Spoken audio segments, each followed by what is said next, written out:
And now, live from our Smokehouse studio, it's time for Real Estate Jerky. All your real estate questions answered by our provocatively lean expert hosts. Edward Ed Parco, MBA, veteran, and president of Lending for Living. We'll give you something to chew on. Real Estate Jerky is on now. That's my California.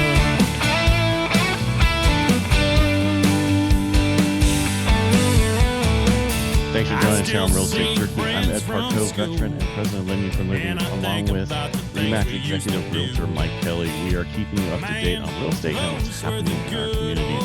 Our studio is right here in Modesto at Lending for Living with our engineer Mike Murray and the incredible radio signal iHeartMedia and the station KFIV. We'll always bring you something to chew on here at Real Estate Jerky. If you have questions for us, you can call me at 209-404-1915. That's 209-404-1915. Reach out to Mike at 209-968-5633. That's 209-968-5633. Or you can email us at radio@realestatejerky. Hey, Mike, what a show we're going to have today with Donna Linder. I'm excited. I'm excited to talk with her kind of face to face. When she did her little presentation at our Rotary the other day, or weeks ago, actually, time flies. She had some exciting news, so I'm happy to kind of go a little more in depth with that stuff. Well, I met her at the primary election. I went down there. I was there for the few days that the station wanted me down there to see what was going on and see how it was. And I was really shocked how amazing she had made the changes to the county and everything they had to put in there, all new machines, all new this. Of course, the state had the money for it because it's our money. Right. Yep. Voter money. But we'll get into that when she comes on. There's a couple things I wanted to talk about. It was brought to my attention earlier this week when I was getting ready for the Mike Douglas show. Okay. On Monday. Mike, the engineer, producer, whatever you want to call himself, the guy that tells us what to do, tech stud. Yeah, he brought up a couple articles, and one of them was, with the way it's changing from a seller's market into a different market, should you go with should you sell your house by yourself, kind of like a FSBO, for sale by owner? You know what, I'm going to be positive, and yes, you always can, if you're okay leaving about 25 to 30% of your value on the table, go for it. Well, the problem, I'm not trying to be snotty about that. I'm just saying there are so many issues. You really don't know how to negotiate. Let's talk about those issues. Well, let's talk about those issues.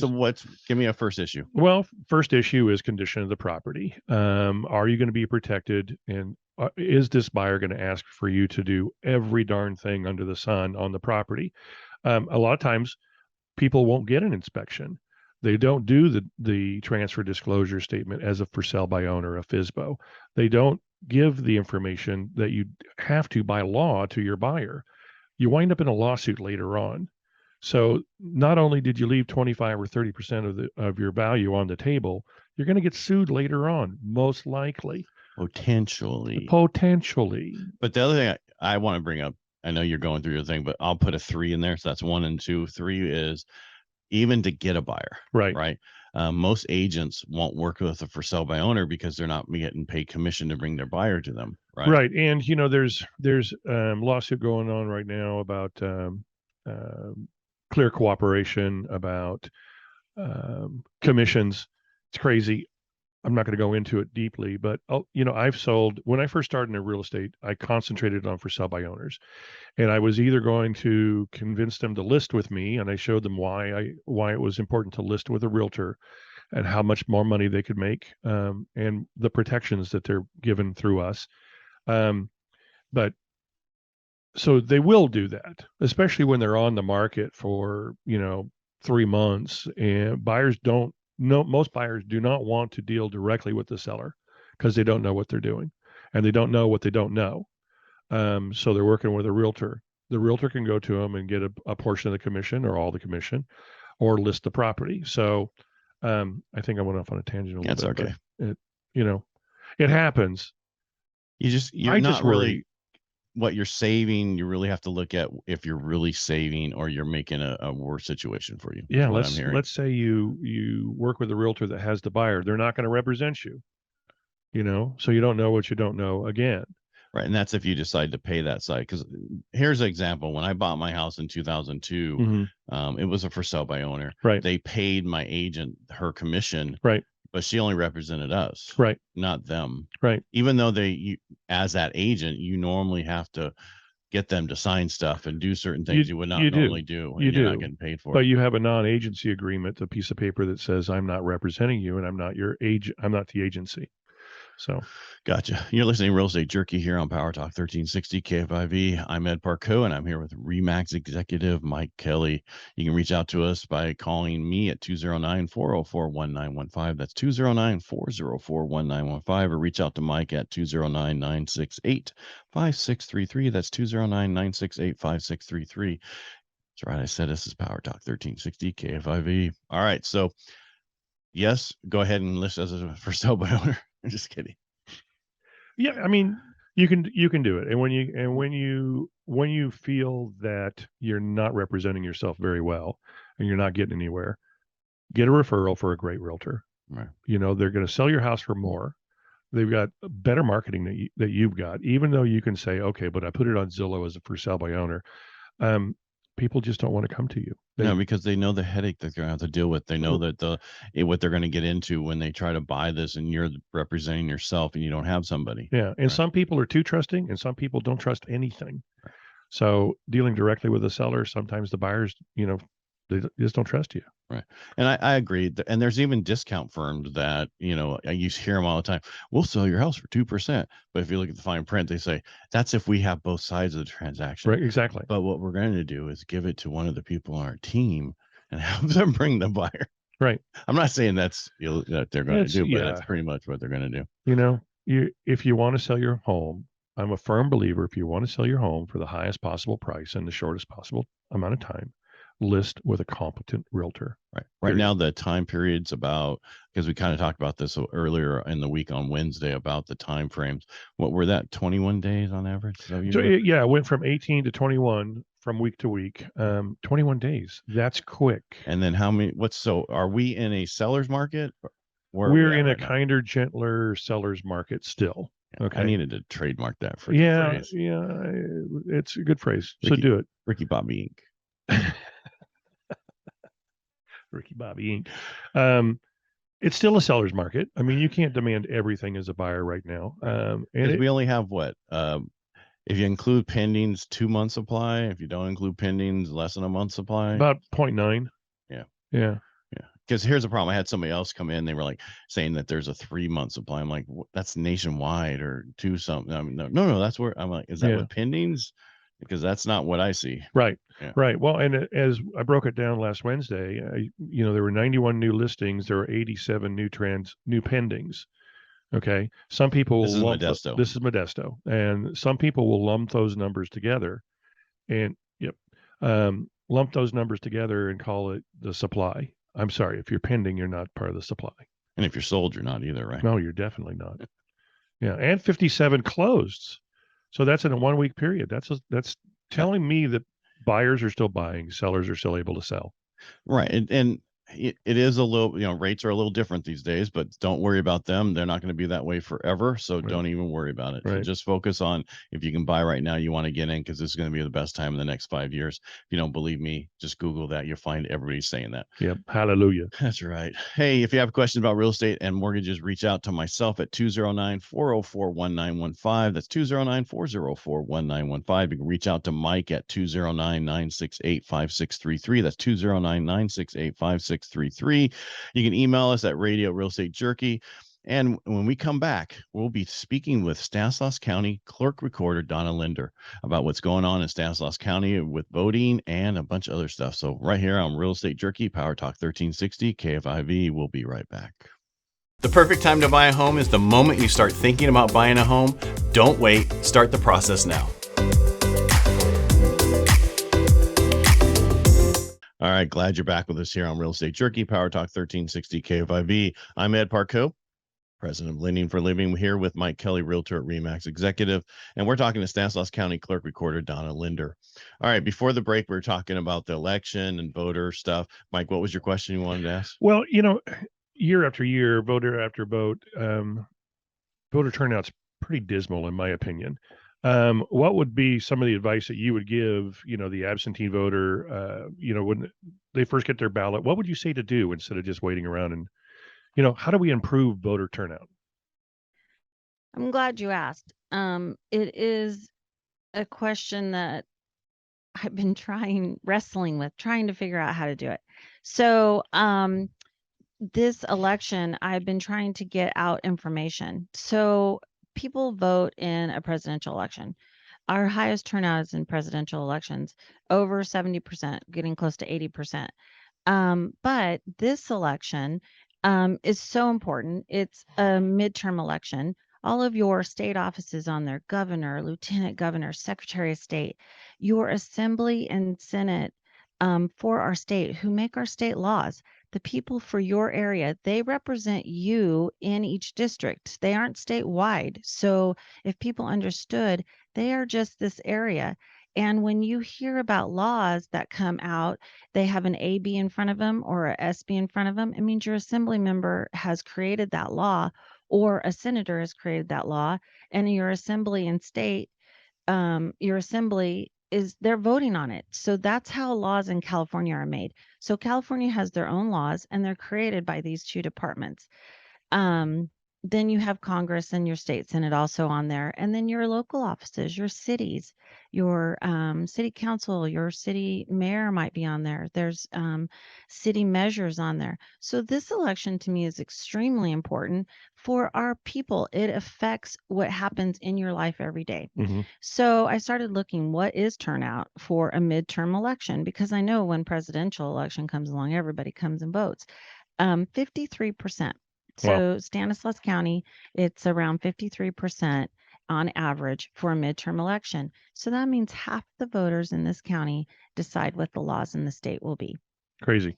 Wow. It is crazy. And so the only way I can think to get the message out, I can tell people all day long, come vote, come vote. It costs the same for my office to put on an election, whether 53% of the people turn out or 80% of the people turn out. We still have to mail everyone a ballot. We still have to send out the voter information guide. We still have to open all the vote centers. We still have to hire the people to do that. So honestly, we'd rather the 80% of you showed up or 90%. 100 would be nice, but that might be a dream. So our goal is to get more people to vote. So the only thing I can think of, and I date myself, and I was like 5 or 2 maybe. There was a commercial that says, you tell 2 friends, they tell 2 friends, they tell 2 friends. And so I've been telling everybody, 53% of the voters are making the decision on who's going to make your laws. And so let's tell our friends and family so that they get out there and they vote. I think word of mouth is probably the best way to get people to understand how important it is to vote. Mm-hmm. What's normal turnout for a primary? Because we only had 16.5%. Yeah, it was terrible. Primaries usually are 30 or under. Wow. In the midterm, when you get to presidential, it's a little bit higher, but it's still not great. It's so important for people to get out and vote because everybody complains, but why are you complaining if you're not getting out and vote? If you haven't voted, shut up. And I also think people don't understand how diligent we work to make sure that we count every single ballot. So every single vote it's so specific. And I know you talked about your Rotary Club and how I mentioned how close some of the races in Stanislaus County have been. We've had local races that have tied. And there's code for that, and it's all kinds of, it sounds strange if you're, really looking at the code, but you literally flip a coin. I mean, is that how you want to decide your representative? Not really. Yeah. I mean, not with some of these. And I think I gave a state that is how their congressman was decided. They literally put ping pong balls in a hat and picked one. Wow, lottery. So, yeah. Where was that at? I want to say Montana. Oh. And so so Ted wasn't available. So, it's just so important that you vote because every vote does matter and things can be close. And we've seen it in our county on some of our local races. And so that one person could have made a difference. Yeah. Wow. It's just everybody needs to get out and vote this time. I mean, every time I'm on radio, that's all I talk about. That's both of us talk about.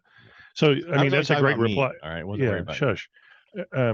It's a great way to say to somebody who says, "Oh, my vote doesn't count anyway," and you can go into like you said at Rotary, there was one that was decided by one vote. That means that vote really did count. Mm-hmm. Yes. And we are very diligent about checking all signatures and, making sure that every ballot that should be counted is counted and getting those through in that process. That's why you have that canvas period where we're going through everything and just processing all those vote by mail. Yeah. And then even if you're doing the absentee, you can drop it off that day at the polling place, right? Yes. So Or downtown. Right. your More secure. your absentee ballots, code says we can start counting them on October 10th. Right.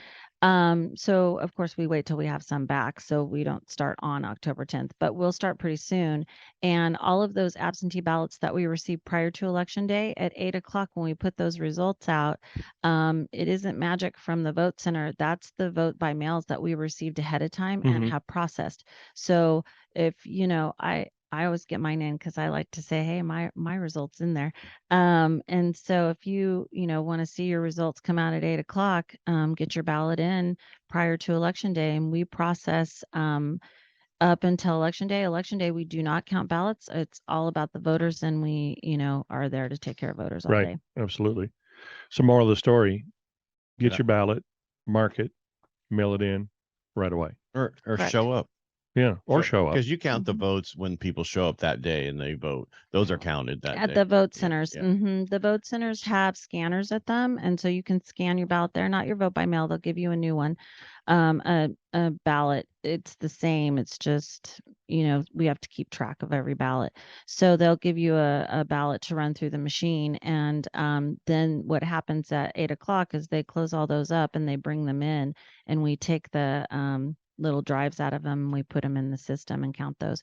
So we're there until about 12:30, 1:00 in the morning on election night. Wow. Taking those 29 vote centers and getting those results into.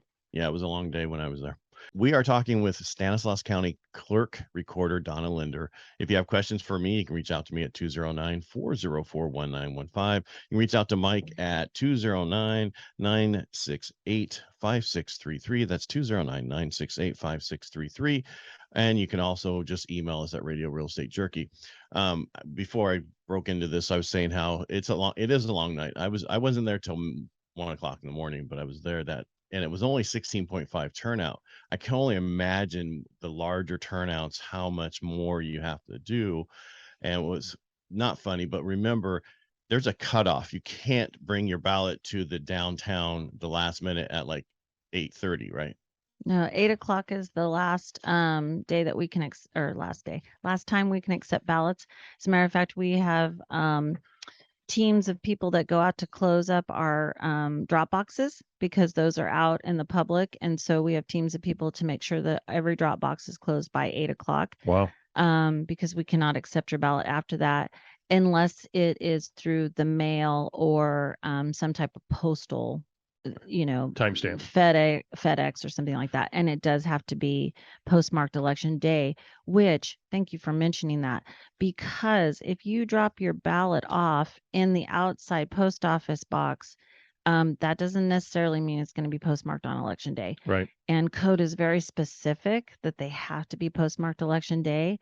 And it's very heartbreaking when I receive a tray of mail the day after, and there's the postmark is the 9th. Yeah, and it's very sad because we cannot count those per code, and so you just want to make sure you get it in sooner and it's postmarked on Election Day. Well, I think we hit everything on election. Did you want to ask some other questions there, Mike? Not an election. Yes, I mean other questions than I like to vote. I vote early and I vote often. Yeah. Oh wait, sorry, Donna. Yeah. I just vote once. We only count one. I jest. Yeah, you guys. The one thing I wanted to bring up was That's what I was asking. Is there something else you want? But it's not on elections. I didn't want anything else on election. Okay. I'm going to thank you, Donna, for beginning September 26th doing everyday special recordings. Huh? Is that because electronics getting done soon? I don't know. Is it are you staffed better? You're able to do things more efficiently. We realtors and escrow people really appreciate it. It helps keep a lot of deals together. So thank you. So Was there a question there? There is. Okay. Oh, It was in there. Are you better staffed? Are we electronic? Or are we? And when will we be going electronic on those recordings? we'll see. Now you've asked lots of I questions. know there's 7. Pick one. Pick one. So, are we better staffed? No. You know, in the clerk recorder's office, it's been nice. We hire and we get really good people, and then they get promotions in other locations and leave us. So I'm excited for them, but it doesn't help me with my staffing. Right. Not so much better staffed. We are trying to be more efficient. And we want to be here to help our public. And so we are, unfortunately, one of the last counties to move to e-recording. We had to do some things to have the framework to do that, and that was put in a new system. We had remodeled the office, which wasn't necessary to move to e-recording, but it kind of happened in the middle, and we were in chaos, so you didn't want Right. to e-record in the middle of that. So we are have started that process. I have gone to the Board of Supervisors. It's approved for us to move to e-recording. We have a company who will be our facilitators. We have started fingerprinting our staff. They all have to be fingerprinted and go to the DOJ for approval. We've started putting in our servers. So, really it's just getting DOJ approval, which takes a few months. Right. So, we're working with our vendor to get everything going. And so we just went to a conference and we worked more with them and have gotten that process started. So it's in the works. I was hoping by the end of this year. If not, it'll be beginning of next year. Yeah. I do only have 4 IT people, and they, kind of get caught up in elections when that starts happening. True. But I'm still pushing them to keep e-recording going. I just can't believe Tuolumne County did it before us. Yeah. Me either. Yeah. They're still using horses. So, Yeah. Yeah. Hey, horse-drawn know. buggies. But in lieu of the fact that we haven't gone e-recording is why we opened up specials all day, because that helps out a lot, because there's so many deals that they need to go and they can't till the next day, and a lot of people aren't going to understand what we mean by special. That means that you can do a recording in the afternoon, right? What they call a blind recording usually. Right. Yeah. And so people didn't understand. That's the one thing I explained to the Board of Supervisors in Stanislaus County. The only time you could record was 8 o'clock in the morning. And if you needed your deal to go that day, recording was only 8 o'clock in the morning. Right. So this way gets people into their houses faster. So we went back to all day. There is a fee with e-recording, but we had a fee that we stopped and started the e-recording. So the public they won't see the difference. It'll be same. Everything costs the same. Just line item will go someplace else, right? Yeah. Correct. Donna, thank you so much for coming in today. Yeah. We really appreciate you giving this information to our people. Thank you for having me. Again, a lot of great information. Yes, I think so. All right. Yeah, we always give you something to chew on here at Real Estate Jerky on PowerTalk 1360 KFIV. If you got questions or comments for me, you can dial 209-404-1915. That's 209-404-1915. If you have questions for Mike, you can call him at 209-968-5633. That's 209-968-5633. And you can email us here at radio@realestatejerky.com. We'll be right back. You can change the way you live out the rest of your life with our new reverse mortgage products from Lending for Living. Our loan limits are the highest available. Call us today at 209-846-9270 or visit lendingforliving.com. Welcome back. I'm Ed Parco. You are always listening to Real Estate Jerky right here on PowerTalk 1360 KFIV, where we always give you something to chew on. Joining us right now is Stanislaus County Clerk Recorder Donna Linder. Hey, Donna, thank you so much for joining us on Real Estate Jerky today. Thank you so much for having me. It's going to be fun. Really? Yeah, I think so. Okay. Got a lot of great information. She did a great job. Well, at Rotary. Most people who are listening right now have no idea what she did. I know. So we're going to find out. That's right. How long you been the county recorder's clerk, or whatever you call your job title these days? My first election was in 2018. I took office in 2019. So I just won my second election in June. So 4 years as the actual clerk recorder, but I have worked in the office since 2003. And this general election will be my 50th election. 50th election Whoa. since you've been in that area. That's a lot of elections. Yeah. 50th. They must have like 25 a year or something because you don't look that old. Thank you. I started at 10. We're good. Yeah. So you got it down. All right. So what is the function of a clerk recorder? Well, I have actually two divisions. One is the clerk and recorder division, which we house your real property documents, your birth, death, marriage certificates. We also provide marriage licenses, passports, things like that.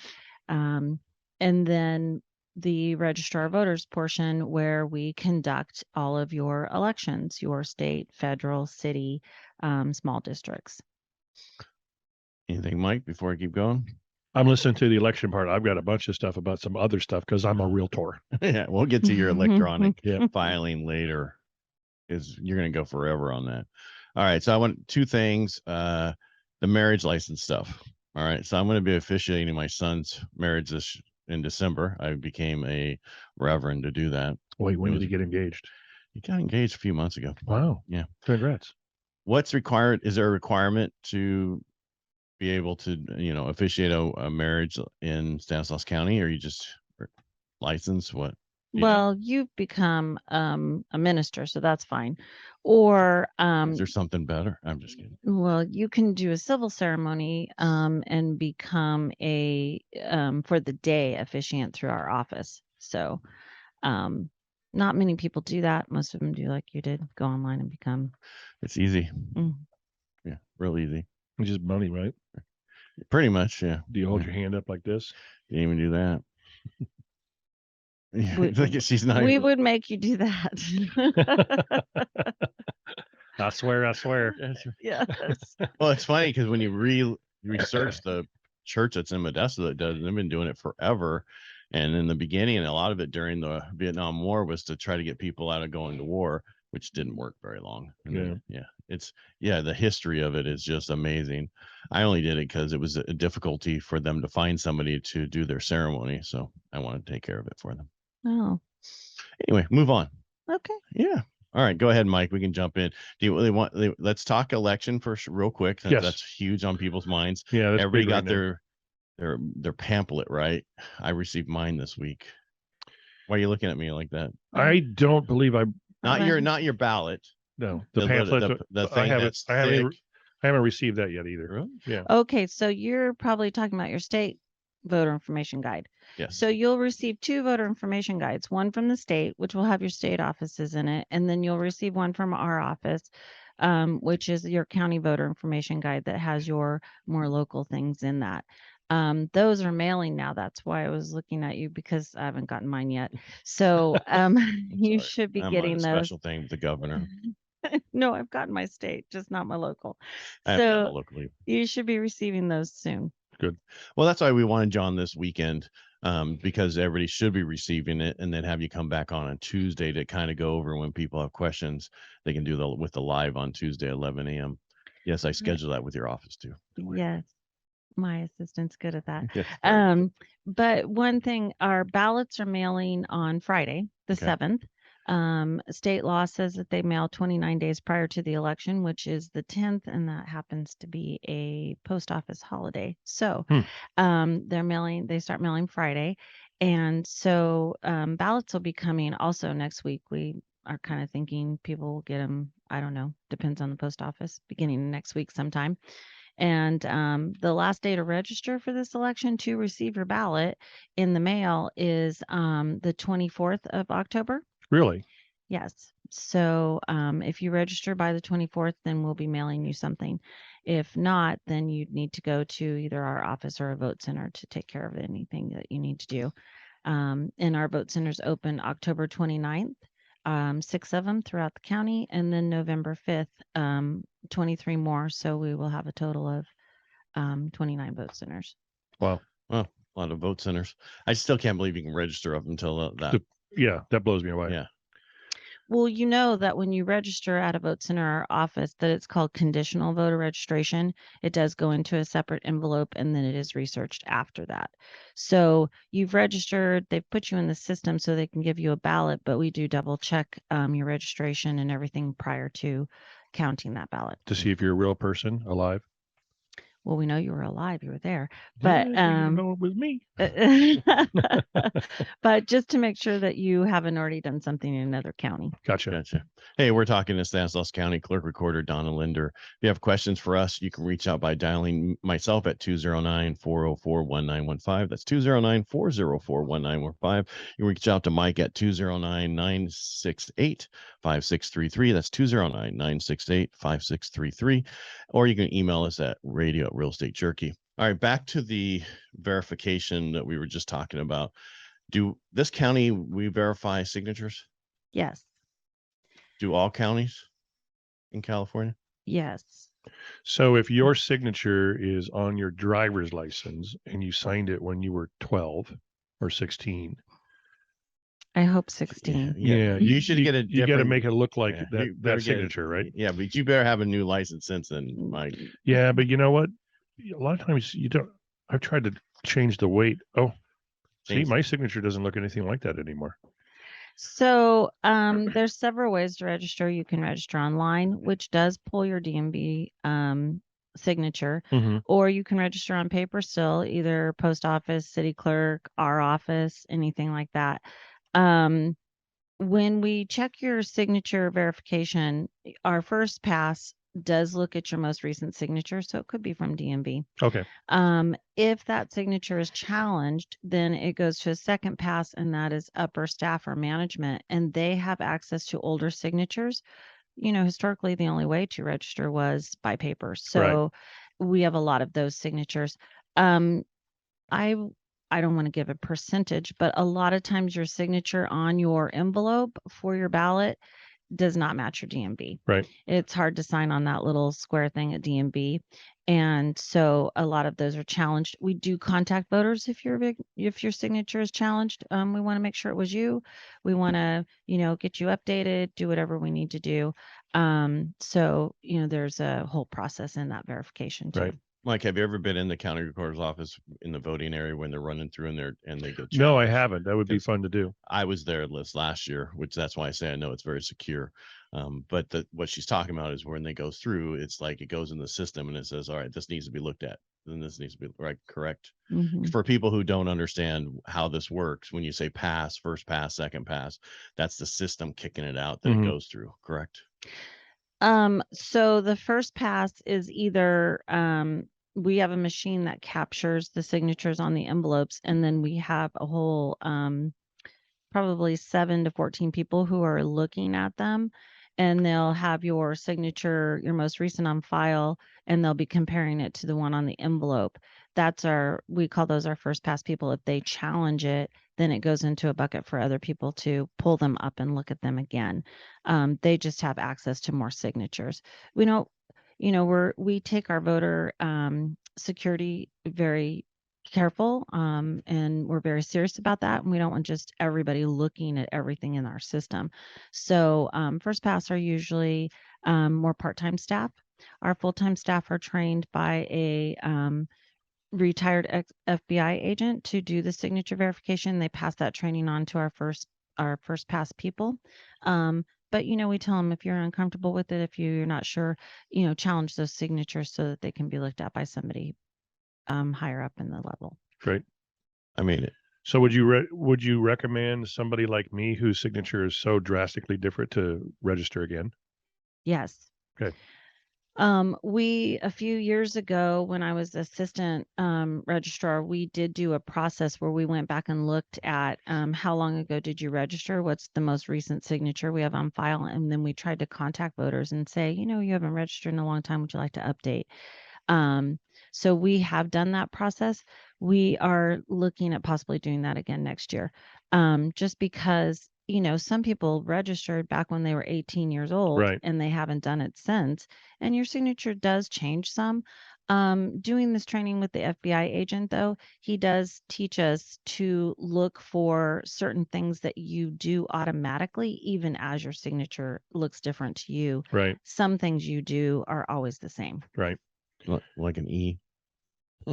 Well, mine's a scribble. So is mine, but there's an E in there that you can Sure there definitely is. see. Sure Yeah. there is. Yeah. There's an M and a K in mine too, but you couldn't tell.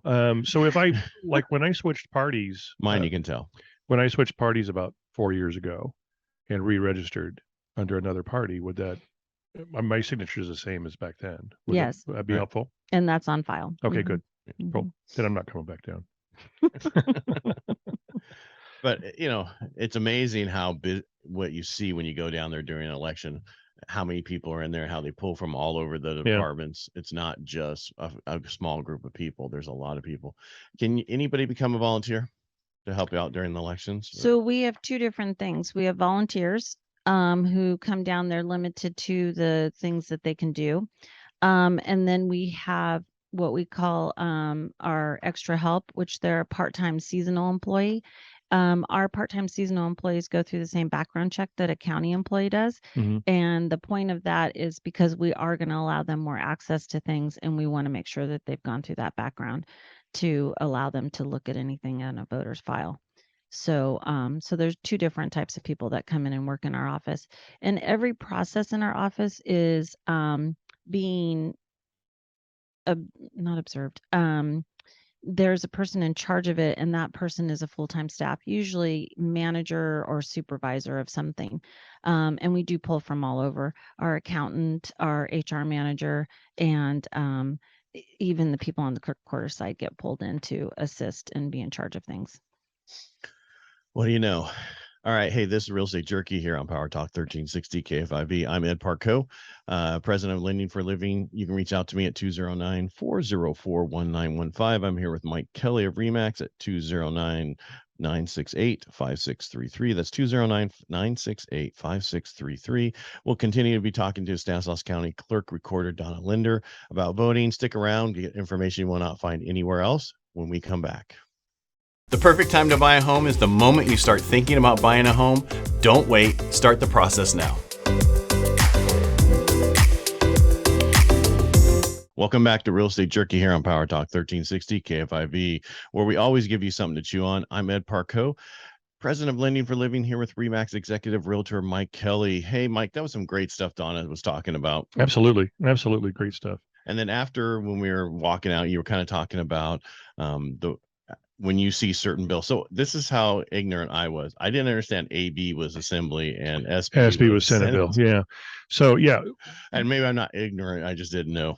We realtors, so the California Association of Realtor, the Central Valley Association of Realtors, we have what's called a GAD, the Government Affairs Director, who scans and watches everything that's happening in cities, the cities that we covered, that Central Valley Association of Realtors covers, and what's going on in the state as far as assembly bills and Senate bills that may be increasing the cost of sale or the cost of purchase by creating just things that a senator or an assemblyman might be getting a complaint about, thinking this is the way to save things, but it in fact creates a larger problem. So we watch those. We have red alerts. The California Association of Realtors has red alerts where we saddle up our members and they call their assemblyman, they call their senator, and they voice their opinion and they explain why the bill is such a bad bill. And we're able to defeat those bills that will increase the cost of selling your home.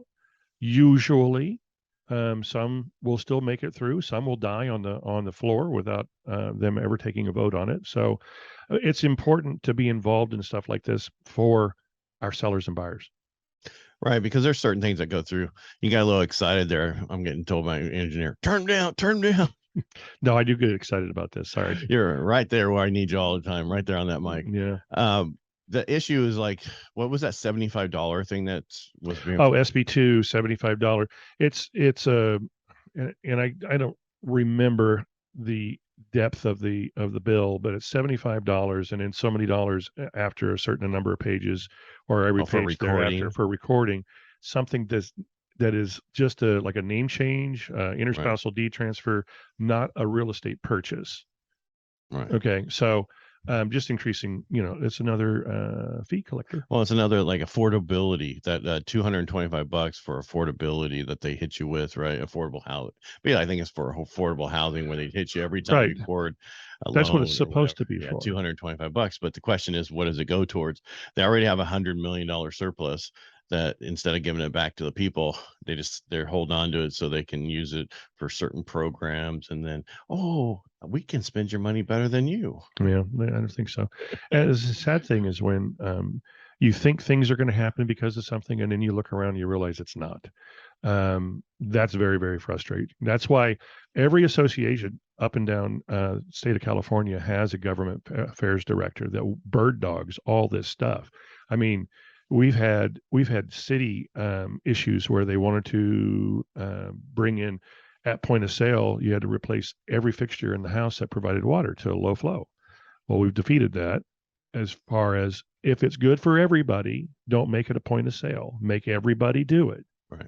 Don't add don't let the realtors and the seller and the buyer be the watchdogs or the responsible party. Everybody should be responsible. Well, it's like the double trapping hot water heater, smoke detectors, CO2 detectors. Yeah. And every time you do an appraisal, you got to make sure that stuff's in there. It's really, they take it right out afterwards, even though they shouldn't. But yeah, what are you going to do? All right. You know what? Time flies. It did. We're already at the end of our hour. Thanks again to our guest, Stanislaus County Clerk Recorder Donna Linder, for stopping by here on Real Estate Jerky. Thank you for tuning in each and every week. If you want to get in touch with us, that's easy. Just Google Real Estate Jerky. Take your pick, web, social media, email, and you can call me direct at 209-404-1915. That's 209-404-1915. You can reach out to Mike at 209-968-5633, 209-968-5633. You can even, email us at Radio Estate Jerky, text us. We're all over the place. Hey, Mike, do you know who's coming in next week? Who's coming in next week? Yeah, it's Sheriff Jeff Dirksey. I know. I'm excited. Yeah. I'm sorry that I won't be in studio with him. That's okay. You'll still be here. I know. That's all that matters. I just think he's a great guy. He's done such a great job with the county. Yes, he has. Hey, we're proud to live this land of opportunity where you can still build personal wealth through home ownership. Join us here on Real Estate Jerky, where we always give you something to chew on every Saturday at 12 noon, Sundays at 10 a.m. here on PowerTalk 1360 KFIV. If you can't get that, you can always find us on the podcast, and you can do that with the iHeart app. Mike, thanks again for being on the show today. Always a pleasure. Thank you, Ed, for asking. It's been fun, and we'll talk to you next week. Yes, you will. And I'm starting to get a little bit better on this radio stuff. Yeah. Thank God I've got a face for it. That's right. 'Cause we got small towns and farmland, folks who